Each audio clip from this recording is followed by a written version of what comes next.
hit it and flip it, we did it off the 9. Stay in the kitchen, I'm never off of mine. And now I'm Kemp in his blind. Ladies and gentlemen, welcome back. It is Ball Don't Lie. We are back after a 2-week hiatus. And the reason we didn't give you unless kind of slow. There was really only one series going on. it was the Heat, and it was the Celtics going on this time last week. So we were like, we're not going to do a podcast and just talk about one series that we all thought was going to end probably the day of recording, but obviously it stretched on a little longer than usual. And then also it was game 4. It was game 4. It was usually record on Mondays. It was the day that the Lakers got swept by the Nuggets, which we did not get to talk about, and we will talk about later on in this episode. But it's your guy, Scott Dante here, man. You know to follow us on Twitter and Instagram at Barberchair Scott, at Octoberzone Tay. Follow the Barberchair Network at BarberschairNet. And visit the bcnet.com. Subscribe to the Patreon, patreon.com/Barberchair Network. Got a lot of stuff on there this week. Summer sessions, we back this week because J.R. Bang and Pavi are back in the country. Both of them had some trips outside the U.S. So we'll be talking about that on the pod. Baller shit. You feel some me? baller shit. Yeah. Something like that. Nothing crazy about Pav's Toronto tales for his birthday. But we'll get into that. We also going to be, me and Dante, actually, after we get done recording this, we're going to be recording Cinema with the Guys, breaking down Succession, man. And I can't wait to get in that because that show was just, it ended flawlessly to me. So we're going to talk about that. A lot of stuff on the Patreon. Got an announcement. So the NBA Finals kicks off Thursday, which means our NBA Finals post-game shows will be back. So this is technically the last, pre-recorded podcast. We're not going to do a podcast after the live show. We're just going to be talking about each game. And then we actually have an announcement next Friday. So pay attention to watch the Game 4 post-game show. There'll be a major announcement next Friday after the Game 4 between the Nuggets and the Heat about the future of Ball Don't Lie. Very exciting news. Stay tuned for that one, man. But Dante, how you feeling out there in the A, man? I think you had like a big series. The Braves been playing some good ball. Yeah, so it's been real solid, bro. They had a 7-game homestand, 8-game homestand. Well, it's longer than that, but they played the Dodgers, they played the Phillies. They played some really good baseball. Got to saw a lot of good players coming into town, come in and out. Shout out to Rob Parker. He came through for one of the games. We kicked it in the press box for a minute, so that was cool. Actually, got to meet Tim Kirchin. Okay. That was random as hell, but he was at the game because ESPN was covering 2 of the games. So it's been solid in Atlanta. The weather's finally changing. It's 80 degrees every day. Can't complain about that. The weather's changing everywhere but Los Angeles. It feels like fucking London out here, which is bullshit. I'm gonna read y'all the highs of the next 10 days. This is all cloudy, by the way. This is not a fucking piece of sun in sight right now. 67, 65, 67, 70, 71, 71, 68, 66, 68, 69. This is for the next 10 days. This is bullshit. I don't pay this high-ass rent to be dealing with this shit. I go on niggas, Chicago, niggas is on boats and shit, and it's ridiculous. Niggas are definitely on boats at the crib. They are definitely on boats. Niggas is on boats at the crib. But, so we'll, big announcement next week. So check into that, man. But let's get into it, man. A lot of things were going on since the last 2 weeks we talked. Last episode we were actually previewing the the conference finals. I don't think either series kind of went how we thought it was gonna go. I think we both. Did you pick the Lakers? I think you picked the Lakers, right? I think you picked the Lakers. I want to say I picked the Lakers in 6. I think. Yeah, I think you picked the Lakers in 6. That was your championship. I had my LeBron agenda going. Yeah, that agenda's dead. It's dead and gone. It's in the wind like his fake retirement thing. What was it? But shout out to bro for the master PR class. We're not going to talk about me. We're not about to talk about me getting swept, nigga. I might leave y'all. You saw he dropped the whole "What more can I say" quote on Instagram. Where he was like, "I'm supposed to be number 1 on everybody's list. We see what happens when I no longer exist." I'm like, let it linger, bro. Because don't talk about me getting swept, bro. It's year 20. We don't keep it positive. this drama queen. Please look at me.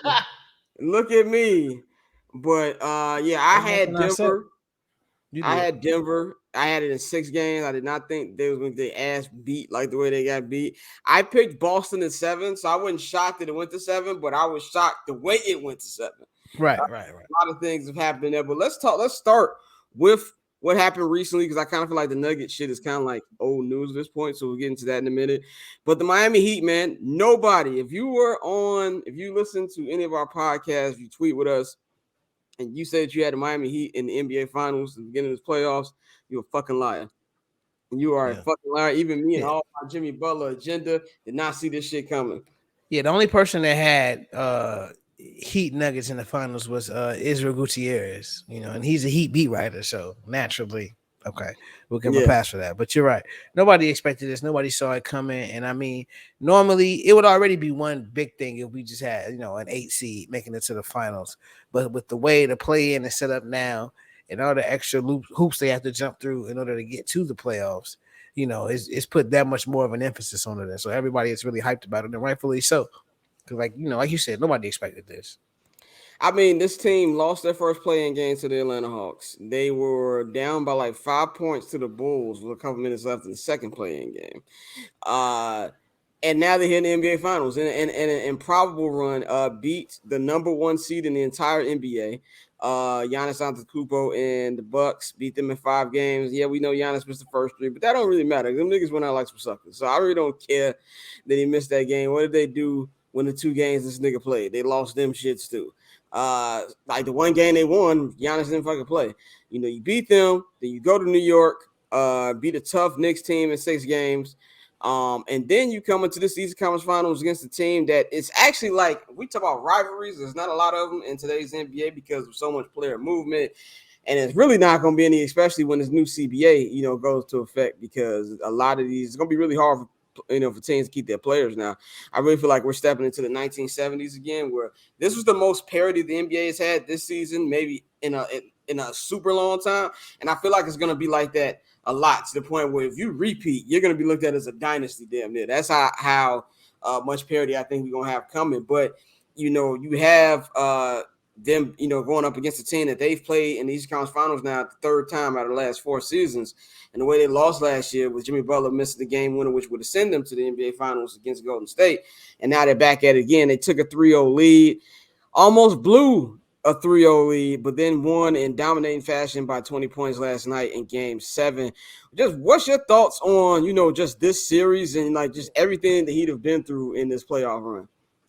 I mean, it's a spectacular run. I just think they're gonna get, we'll get into it, but I think they're gonna get demolished in the finals. But it shows you, that Heat culture that we always talk about, and people always say, "Man, that shit not real." It's clearly real. Like you saw how TNT beat into our head every broadcast, all of the undrafted players that they had, making the impact on the court throughout the entire final. So getting a guy like Jimmy Butler who can get his teammates to rally around him, a coach like Spo, who, like we've said, Filipino Jackson, one of the greatest to ever do it, been to 6 NBA finals. I know people try to discredit him because of Bron, and I want to give a big shout out to Pat Riley. Because a lot of people forget. The Godfather. A lot of people forget Bron wanted to fire Spo. And Pat Riley said, "Nah, this is my show. That's not how we do things here. We're not gonna do that." And you see the results. This team, year after year, no matter the roster, they contend. And here they are back in the finals. Like I said, I don't think they're gonna win, but you gotta tip your cap to them. Shout out to Spo. Because once again, he's done a masterful job. Yeah, I mean, I think we talk about culture in sports, and I think it's an overused word, but it's true at the same damn time because it's like, it's kind of like, remember what Jerry Cross said, like during the Bulls run, which really pissed Michael Jordan off. And I understand why it pissed Jordan off because Jerry Cross was saying in a way to slight Mike and the players, but front offices really do win championships. And if you look at culture starts everything. Look at the San Antonio Spurs.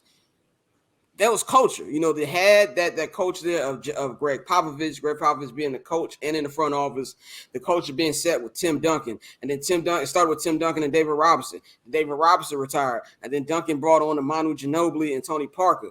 And then with the big 3, once those guys started, they brought in a Kawhi Leonard. And we're seeing even like the third generation of it. I mean, actually, the fourth generation now with them getting ready to draft Victor Wembanyama. He's going into a good situation, probably his best situation he can go for any bad team.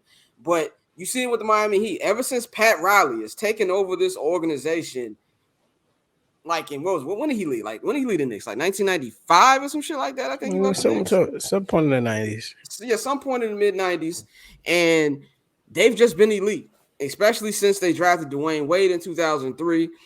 This is a team. This is their seventh NBA Finals appearance, and I think you just got to give love to the way that they do things there. It is Pat Riley's ship. You know what I'm saying? Yeah, and, you know, Mickey Arison. Mickey Arison, great ownership, and just the way that they have still to have these great relationships. Like you see some of the old players coming there, and I always feel like that's a sign of culture, something that the Bulls don't have. But that's always a sign of culture. We see the older players come to these games, and him saying that, okay, after the LeBron Big Three era ended. And I felt like he thought he was gonna have a second run, but with Wade and Bosh, but of course Bosh got hurt. I mean, with that sickness he had, which basically made him retire. And now he's going to like, yo, I want Jimmy Butler. Give me Jimmy Butler, and we're gonna build around Jimmy Butler and kind of build it in this team. But you also gotta look at where he took Spo. Like Spo was in the fucking video room, and now he's top 5 in playoff wins. He is trying to win his third NBA championship. Third NBA championship. So I just think you just got to give it to the whole organization front to back. And this team believes in themselves. I know they're the AFC. I get they're the AFC, but this is not your regular AFC. Like, this is a team that was literally a shot away from being in the finals last year. And this is good. And we talk about, Bosh getting hurt. Oladipo was supposed to be Jimmy Butler's running mate. Yep. And we've seen Oladipo get hurt several times. So you gotta, tip your cap. The reason I said I shouted out the owner is because him giving Pat the go ahead to, pretty much do what you gotta do to stay competitive. Whether it be drafting players, whether it be trading for players, whether it be signing free agents. Miami's a team that's always in the running for, the best of the best. So, like you said, you got to really shout out to that organization top to bottom. Yep. Definitely got to do that, man. Let's go on to. I didn't have this on. Well, it's actually kind of on the run. It's kind of a mix right here. But Jimmy Butler, y'all know how I feel about Jimmy Butler. Day one Jimmy Butler fan since he had that shitty ass haircut. Listening to Taylor Swift in 2011. I said, now this is not nothing that I've been having this debate. Not even a debate. Niggas been yelling at me in Bulls Twitter for almost a decade about Jimmy Butler. And I remember when the Bulls traded Jimmy Butler in June of 2017. I remember I left work early, and there was a draft watch party in Long Beach. Me and Pavi went because this was the draft of Lonzo Ball. So it's a whole bunch of Lakers and ESPN LA had a draft party. Everybody's getting ready for Lonzo Ball. And that's when the news came in. Jimmy Butler was traded. Of course, he ended up getting Larry Markkinen, Chris Dunn, and Zach LaVine. Now, I feel like Zach LaVine is kind of just who Zach LaVine is. I don't think, I think he's a good player. I don't think he's great. Larry Markkinen got better and better, and now he's an all-star, and Chris Dunn is bagging groceries at Ralph's. So if you look at everything they've done and how the Bulls' trajectory has gone since Jimmy Butler has left, do you think it was a mistake that the Bulls trading Jimmy Butler? Yeah, I mean, all the Bulls do is make mistakes. Get me honest. Getting Michael Jordan was a mistake. He failed a three. Getting Derrick Rose was a mistake. We had 1.7% chance. That was pure bullshit. Like that's pretty much the makeup of this franchise. So not. Of course, it was a mistake. Even though I can say with all confidence in the world, they would have found a way to fuck it up. They wouldn't have built the right team around them. They would have, done something to sabotage the man.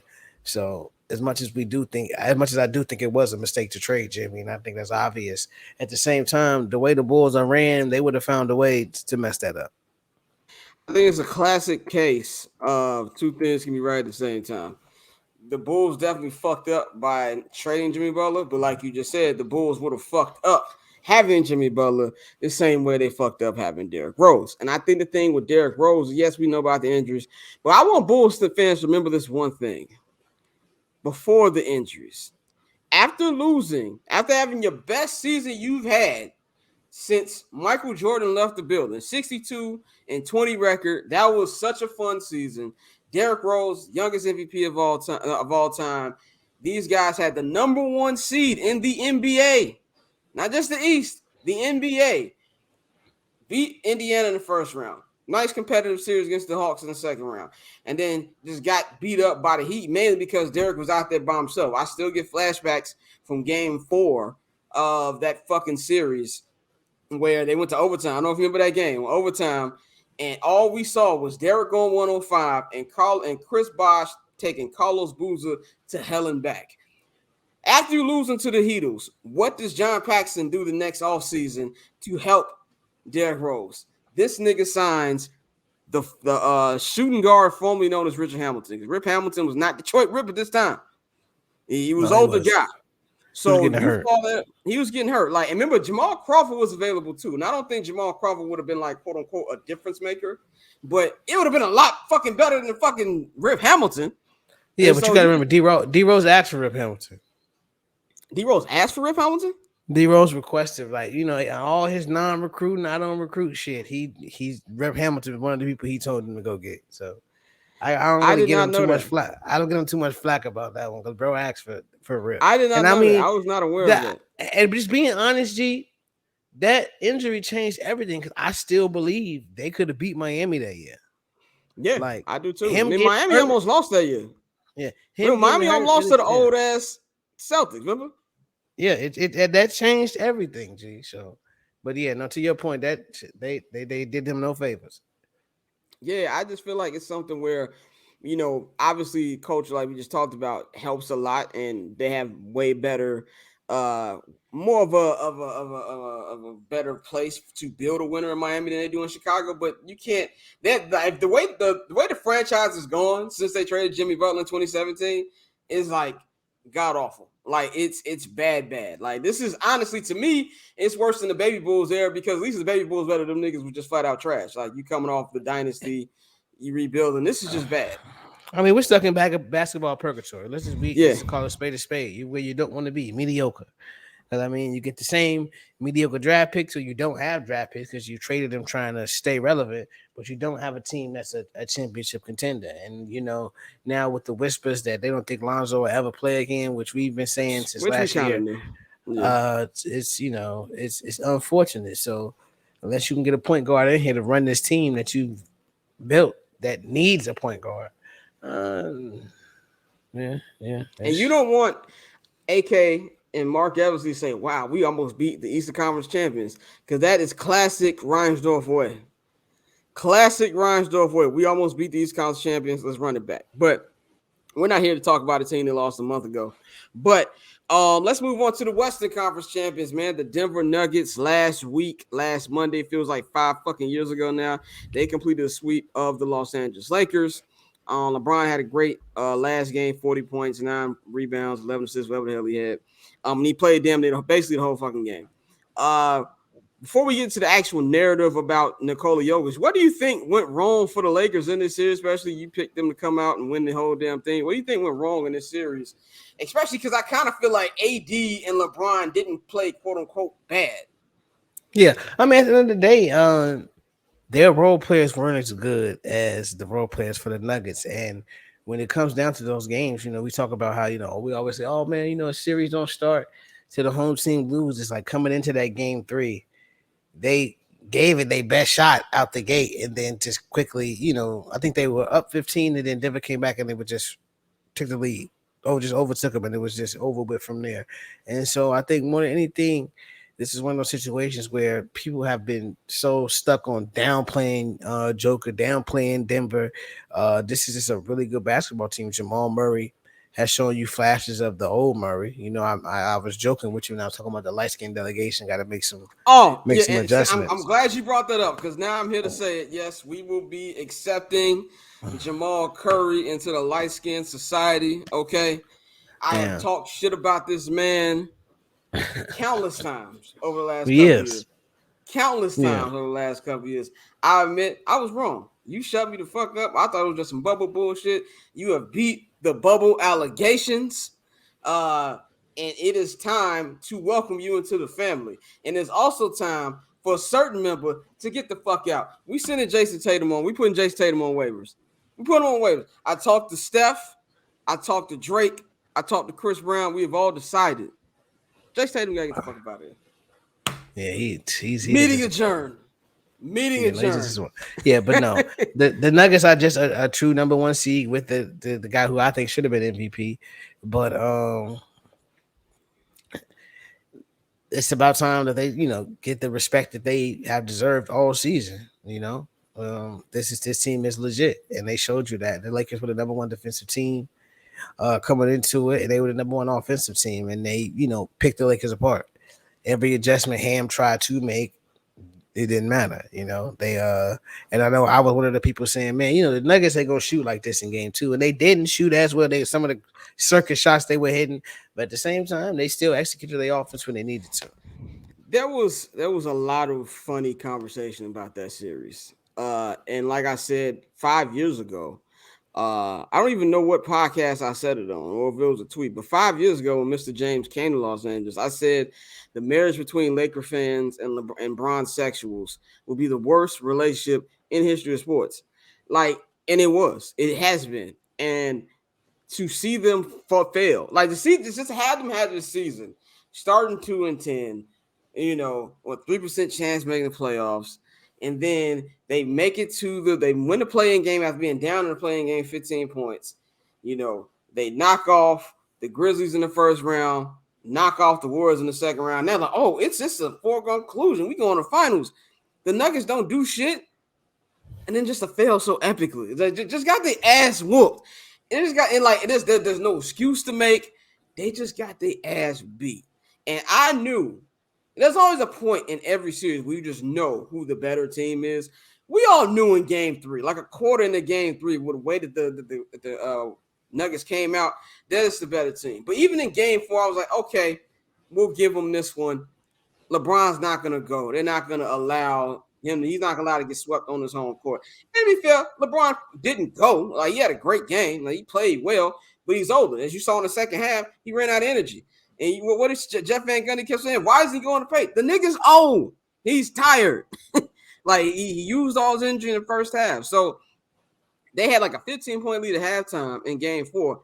That lead got sliced down to like 4 in like a minute.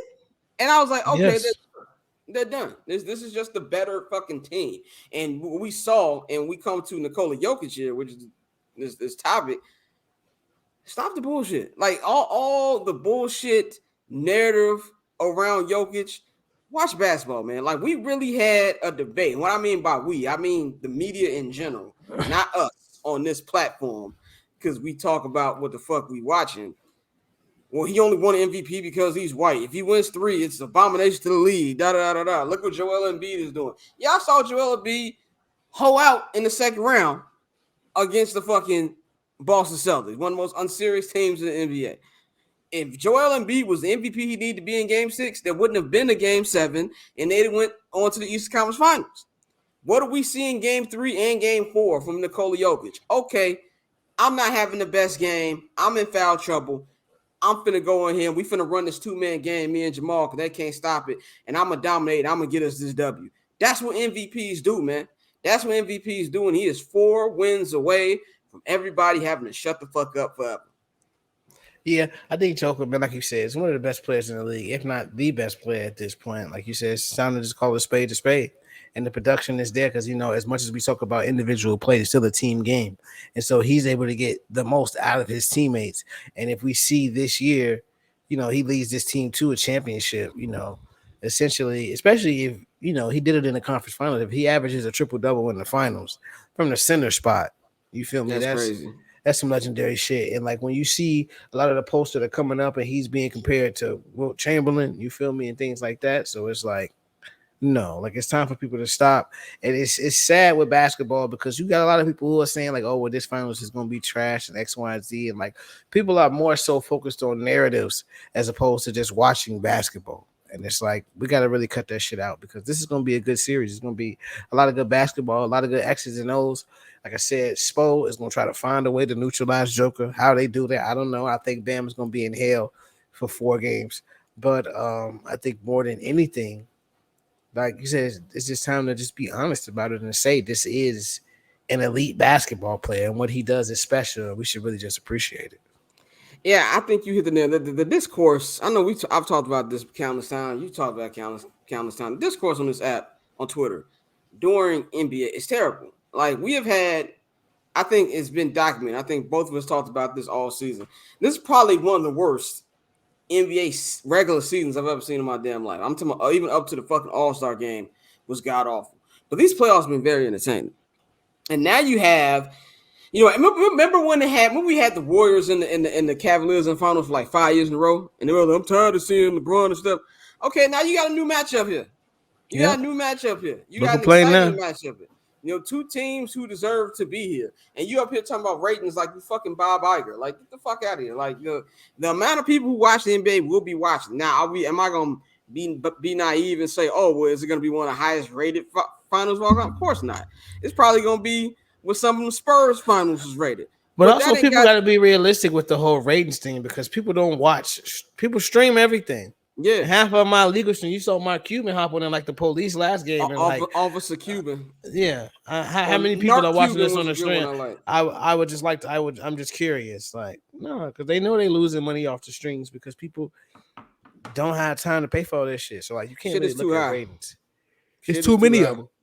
It's too many of them. But this is gonna be a great fun series, man. I'm looking forward to it. This is the first series. The first NBA Finals, nigga, maybe in 20 years, maybe since Spurs Nets, where I didn't give a shit who won. I do not care who wins, like at all. But let's just talk about the series, man. Heat, Nuggets, before we make our picks and things, because it's kind of the X's and O's, man. It's kind of like you just said, you feel like they're gonna get washed. I don't think this is not the best matchup for the Miami Heat. Because that's all what basketball is about. It's about matchups. I do think, even though these motherfuckers are a dumbass team, the Celtics would have been a better matchup for the Nuggets than the Miami Heat would. But it's also, we've been saying this about the Miami Heat every fucking round this year. So at this point, I can't even say what they can't do. I have legitimately picked against them in every round this series. And I am a Jimmy Butler truther. I have not picked these niggas once. And they have defied logic. And remember how you talked about with the Nuggets? Oh, the Nuggets aren't going to shoot that way. I was saying the same shit about the Heat. But they shooting that way. Gabe Vincent's been great. Caleb Martin, who should have honestly been the East Conference Finals MVP. But for my agenda, I don't care. I won. But it doesn't matter to me. History will not remember Caleb Martin's performance 5 years ago. We always remember when Jimmy Butler won MVP. That's all that matters to me. But you've been seeing just how they play. This team believes in themselves. And I feel like this is going to be a great coaching matchup, too. Michael Malone is a great coach. Spo, one of the greatest coaches of all time. I'm really looking forward to seeing the chess moves between the two. And I do think this is probably the best shooting team. If we talking about 3-point shooting that the Nuggets have faced this year. But to me, the key is Jamal Murray. The only shot the Miami Heat have to me is they can somehow slow Jamal Murray down. If they can do that, they can give themselves a shot to make it longer. But at the end of the day, it's just going to be too much Jokic, and I think there's going to be too much for Bam Adebayo to overcome, especially the bullshit he pulled over the last couple games against Boston. Yeah, we're going to have to really get an Eric Spoelstra masterclass in this one in order for the Heat to have a chance. Like I said, love Jimmy, love everything he's done. We know he's going to show up to play. It's funny, Malik and them fell for the rumor about Tyler Hero. I think he's definitely not coming back. But, they fell for that. Shout out to Real Journalism. But shout out to Real Journalism. But no, I think it's gonna be tough for the Heat to pull this one off. So we could say 5 to be polite, but no, I definitely think the Nuggets gonna come in and take care of business. I think Michael Malone has had his team on point. They've really ran with the us versus them mentality. Even though they are one both seed. Both teams. But I mean, they are a 1 seed. But at the same time, I get what he's saying from the standpoint of every series they've played, the narrative has been, what is the other team doing wrong, or why did they do this and X, Y, and Z. So I get it, and they've been successful with it. But I think Joker is going to come out, and I think that's one person who loved the 7 days off. We talk about rhythm and all of that. That's a big dude. So, like, him getting 7 days off, I'm sure he was excited. Off his feet. Man, chilling, getting treatment. So he's gonna come out fresh and ready to go. Yeah, I think, of course, we all know the little small storyline everybody talk about. Of course, we know it wasn't this season; it was last season where the two teams got into it. I don't really think that matters that much. People got stuff acting like the Jokic brothers or the Sopranos, but I don't think it matters too much. But to me, it's if we doing our prediction, like I wouldn't. You're taking them officially in 5, Nuggets in 5. Where you going? Yeah, I go Nuggets in 5. I'm gonna go Nuggets in 5 too. I would not shock me if this is a sweep. Yeah, Very cool. Would not shock me if this is a sweep. ugly But sweep too, I don't know if they're just gonna beat their ass. But again, I don't know. Like there's too many. bro. There's so many questions here. Put it like this: the Miami Heat are losing game 1 by 15 points. But this is what I want to say about game 1. The Miami Heat have to win game 1. They have to take advantage of the rust. If they don't win game 1, they might not win this game in this series. Like they might win game 3. You know what I'm saying? They might pull a Minnesota Timberwolves thing, but I say like this. If the Denver Nuggets play the way they've been playing the first 3 rounds, this will be a sweep. Because even if you get generational Jimmy and Bam plays very well, at most a 6-game series. That's if those two happen and Caleb Martin, all these motherfuckers hitting their shots. And that's also, there's so many factors that have to happen for this just to be a competitive series, in my opinion. Because I just feel like the Nuggets are just that much better than the Miami Heat. Yeah, no, I agree, bro. I mean, the Heat, not the Heat, the Nuggets, their road to the finals. I know we talked about the play in and how successful it's been, but they're gonna be the 7th seed, and then they're gonna be the 8th seed. So Yeah. the play in giveth and it taketh away, because there were teams that were quote unquote better that probably would have been better matchups for Denver, but they're not gonna play them. But that's also why the play-in is not going anywhere. The play-in, if you thought I didn't think the play-in was going anywhere before this, but after this shit, Oh yeah, it's a with 2 wrap. play-in teams being in the conference finals, 1 making the finals, that shit is never going anywhere. And I think even for let's just say you're the Lakers or whatever, you can sit your players like, oh fuck it, we should go to play-in, we'll still be good. Like I really feel like the opinion, not just from fans, but from the players and the teams of the play-in changed differently. Like, oh, we can get in with the play-in if we have to. We keep sitting guys. So I think that's gonna be a thing, man. But we're both going Nuggets in 5. I just hope these games are close. Like even if Nuggets win all 4, just give me competitive games. But I really don't know. I really don't know how this is gonna pan out. They'll be entertaining. That's what I mean. Like at least what I mean by entertaining to the point where it's at least under 10 points in the 4th quarter. Like at least give me a fake idea this is gonna go down to the wire. But I really just think this is going to be a mismatch of epic proportions. I just think there's gonna be too much Jokic, too much Jamal Murray. I don't know if the Miami Heat are gonna be able to overcome that, man. But that's all we got on the finals. Of course, like you said, we're gonna have our post-game shows. We'll be doing it per each game starting this Thursday. And that will be on the Barber's Chair YouTube. It will be on the Barber's Chair Twitter and things like that. So look forward to that. We got a couple other things, going on. Lead. We'll comment before we get up out of here. Let's talk about the Boston Celtics. Where do the Celtics go from here? Because they're in an interesting situation. This is like when did Tatum get drafted? 2017. It's like year 6 or 7 in this run between these two with him and Jaylen Brown. They've been to 4 Eastern Conference Finals. They've been to NBA Finals, lost last year, of course, losing this time. Big decision for them. Jaylen Brown has 1 more year on his contract. He is eligible for a Supermax, which will be 5 years, $295 million for Jaylen Brown, for a nigga that can't dribble. And of course, you're still gonna have to pay Jason Tatum soon. What do you think that this team should do? I think both of us called out the Missoula shit months ago. We was like, the Missoula thing is definitely gonna be a problem come playoff time. Do you think they should break it up? Do you think they should keep it together? Where do the Celtics go from here after these last 2 seasons? You gotta get a new head coach. You definitely keep it together. At the end of the day, we're talking about a league that's built on elite wing play, and you have 2 elite wings. So I think it would be foolish to let them go. And Jason Tatum is 25, Jaylen Brown is 26, 24. Yeah. Like I forgot which one is younger, but I know Jason Tatum is 25. Tatum is younger.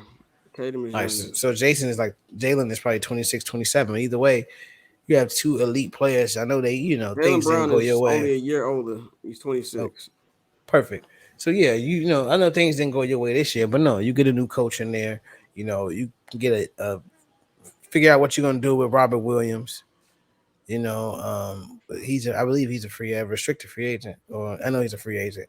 But either way, figure out what you're gonna do with him, and you bring this team back. I mean, I know it's easy for us to shit on them, but still a very young ball club. I think you just move some pieces around them and get a new coach, and you run it back. I'm with you. Of course, I criticize these two a lot. Tatum more than Brown. Probably got respect. I expect more from Tatum. I don't hate Jason Tatum. I'm gonna keep telling you, I'm not a Jason Tatum hater. I just feel like he has the tools to be so much better than he is. And I'm actually gonna give him a pass for Game 7 because his ankle was fucked up. Jaylen Brown, I don't know what the fuck he was doing in Game 7 last night, but I think you have to run it back. It's gonna be a very expensive run back because you're gonna be spending almost $600 something million between the two players. But like you said, they're 25 to 26 years old. I think if anything, what this Denver Nuggets run has proven to you is don't give up on your core. I feel like a lot of teams, not just especially in the NBA, give up on the core way too quickly. And especially for a core that has been relatively successful. They've done everything but win the championship. They're in the Eastern Conference Finals damn near every year. They were in the NBA Finals last year. You just got to hope that you can find you a better coach. They got to get rid of Missoula. I don't think they will because I think they gave one of them low-key Reinsdorf extensions. I think that's what happened, but they need a better coach, and you just need to hope that they will grow into the roles and become the players they want them to be. Because unless you plan on rebuilding, there's no point in letting Jaylen Brown walk. No, absolutely, bro. I think it would be stupid. Like I know that's the same way we talk about the only reason, even though they have injury concerns, so the Clippers talk about breaking them up makes more sense, but it would be foolish to do that right now when you can just add pieces around them, and even when they do both get those, max deals, you'll still have ways to maneuver around the cap and get veterans in there and young players in there that can balance out that roster. Yeah, man, I definitely agree with that, man. Let's move on from the Celtics to a team that has actually been the dominant team of the last decade, and the guy who put that team together. And we can give Dante credit for his Negro Diamonds prediction on this podcast 2 weeks ago. Bob Myers, I think you call him a all-time GM with everything he's built over. He did everything but actually draft Steph Curry. Steph Curry was drafted before the current ownership came in. He is stepping down as the general manager of the Golden State Warriors. He basically to me in the press conference, it sounded like he was tired. He wants to take a break. I don't even think he's going to be taking another NBA job anytime soon. I think he's going to go into other stuff and then maybe come back later with a higher position. But what do you think is the significance of Bob Myers stepping down? I think it is semi-significant because off the strength of everything they've accomplished there in Golden State. And I know a lot of his moves lately haven't worked, and people have been critical of that. The Jordan Poole extension, drafting Wiseman, then trading them. They haven't really been able to replace that perfect mix of young players and vets that they had when they were winning championships. Especially after the KD left. A lot of people remember the comments he made at the parade about KD. Yeah, which basically that and Draymond is pretty much what KD left. Yeah, so shit like that. So it's overall, 4 championships. You can't deny, everything that he's accomplished. So you have to give him his props for that. But I think there was talks out of the Bay months ago that he wants a higher role. So like he wants, I know, maybe it's like VP of basketball ops or something like that. But he was basically looking for a larger role, and the Warriors aren't prepared to give him that. And so I think it's the perfect time for him to step away. I know, as we've seen, the same way he did with Jerry West, I'm sure Steve Ballmer will cut him a check today if that's for something he wants to do. Yeah. But I'm with you. I think he may just take a break for a minute, be with his kids, be with his family, and enjoy life for a second. Yeah, he brought up in his press conference he don't want a job. He got to wake up at 3 a.m. to handle shit. Basically, it sounds like a guy, like you said, who just wants to chill. And he's earned that right. When you win 4 NBA championships, you've done everything he's done.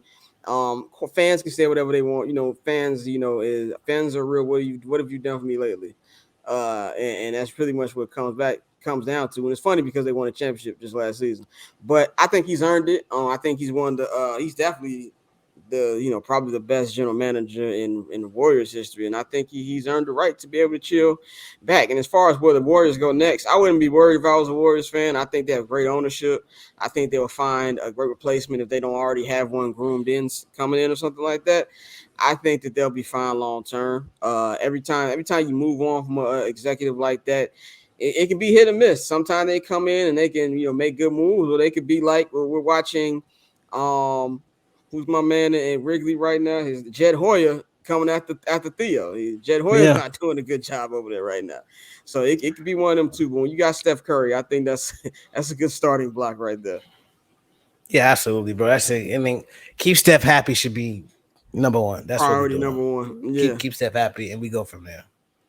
Definitely. We're gonna wrap this up with our last topic. We are the NBA finals be over. The NBA season gonna be over in a couple weeks, at least the actual playing thing. And then we're gonna be, getting ready for the off season, which I think this is gonna be one of the craziest off seasons we've ever seen. I think it's gonna be a lot of player movement. Like I think we're gonna see a record high of trades because it's not a big free agent class, especially with the new CBA. People starting to move their cap around for when the CBA hits. I think you're going to see a lot of movement, and we're already seeing that so far with the number of coaches who've been fired before the season even ended. Now we've got two hires to talk about. The Milwaukee Bucks, who are the number one seed this year, the NBA champions just 2 years ago. They fired Coach Bud, and they have hired Adrian Griffin, man. Let's talk about that. What do you think about Griff taking over? He's also used to be on the Bulls coaching staff. Love to see it, man. Love to see him get an opportunity to, become a head coach and to become a head coach at a high profile job. You got the best, arguably the best player in the league. So, we always talk about guys getting jobs in positions where they pretty much set up to fail. But here we are. He has an opportunity to come in and, potentially win the NBA championship. Yeah, I love it. I love it. I like when younger coaches get opportunities, especially coaches who have put in the work, like Adrian Griffin has. He was a guy that I think he got interviewed for the Bulls position before AK chose Billy Donovan. But he's been around for a minute. And I think he's a former player, so I think that helps a lot. Of course, we all know Giannis obviously has something to do with the hiring. They wouldn't have hired him without talking to Giannis. So I like it. I like this hiring. And I think it'd be a good move for them. I've always said that Coach Bud was, I could coach that fucking team. Like that. That's how I feel about Coach Bud's contributions to that 2021 championship. But I think it's a good hire for them, man. This next hire, I actually really, really love this one. Nick Nurse, going from the Toronto Raptors, and he is now the new head coach of the Philadelphia 76ers. Of course, we know Doc Rivers was fired a couple weeks ago. I think this also opens up the way for Doc to go to Phoenix, which I gotta give credit to Doc about this. I have no problem with a black man who stays with a job. Being mediocre and getting paid for it is the American dream. The American dream that a lot of black people are not able to live. So I 100 support Doc Rivers on that. If I was the Suns, would I hire him? Fuck no. But I applaud him for always staying with a check and staying out of the ESPN booth if and when it is announced that he's going to Phoenix. But I think Nick Nurse is going to be great for Philly. Everybody's like, well, we know some comments he had about Embiid. Yeah, but I'm pretty sure they'll be able to go over that if it was ever even a real thing anyway. I think it's a good opportunity for them. And whatever the actual chance is of them bringing Harden back, we don't know. We've heard that it's a done deal that he's going to Houston. And honestly, if I'm Houston, I wouldn't want James Harden. Like, the fuck I want James Harden for? We trying to build something young here. But we also heard that he has something to do with Doc being fired. So maybe this opens up room for him to come back. What do you think about Nick Nurse in Philly? Yeah, I love Nick Nurse in Philly. I know we heard all the D'Antoni rumors when everybody said that Harden was the reason that Doc got fired and whatnot. Which I take that with a grain of salt. It's easy to throw a player under the bus when we don't know what the front office was thinking. But I think he's gonna be great for Embiid. I think he's a great coach, a great X's and O's guy. I think Tyrese Maxey. A lot of the pieces they have, he'll be able to utilize them. So I think that's a good move for Philly. I think Harden going back to Houston with the young players they have, I don't love it. They hired Udoka already, so I don't love it. They should be focused on establishing their own identity with the young players they have, but they want to do something else, so it is what it is. Yeah, that's pretty much how I feel about that one, man. But that's all we got for y'all today. Ball Don't Lie, of course, this will be the last pre-recorded episode of the season. at least for the season of the playing season. Because, like I said, we got big news next week. But the Ball Don't Lie NBA Finals post-game shows will be taking place 15 minutes after each game starting this Thursday. We did those last year. We had a good time. We had a couple guests. I'm going to see if I can get a couple people to join us this year. And though if you miss them, the video will be up on the YouTube. The audio will be up on the all podcast feeds. I'll make sure all of those are up if you do miss it. But every 15 minutes after each game, starting this Thursday on the Barber's Chair YouTube, the Barber's Chair Twitter, the bcnet.com. Look out for those, me and Dante. And then after game 4, on the game 4 post-game show, which is next Friday, we will have a big announcement for you guys regarding Ball Don't Lie going forward for next season. So look out for that. You know to follow us on Twitter and Instagram at Barberchair Scott, at our own all the network at Barberchair Net on Twitter and Instagram. Subscribe to the Patreon, patreon.com/Barberchair Network. And visit bcnet.com, man. We'll holler at y'all on Thursday after game 1. We out. Get it and flip it, we did it off the 9. Stay in the kitchen, I'm never off of mine. And now I'm camping, it's prime.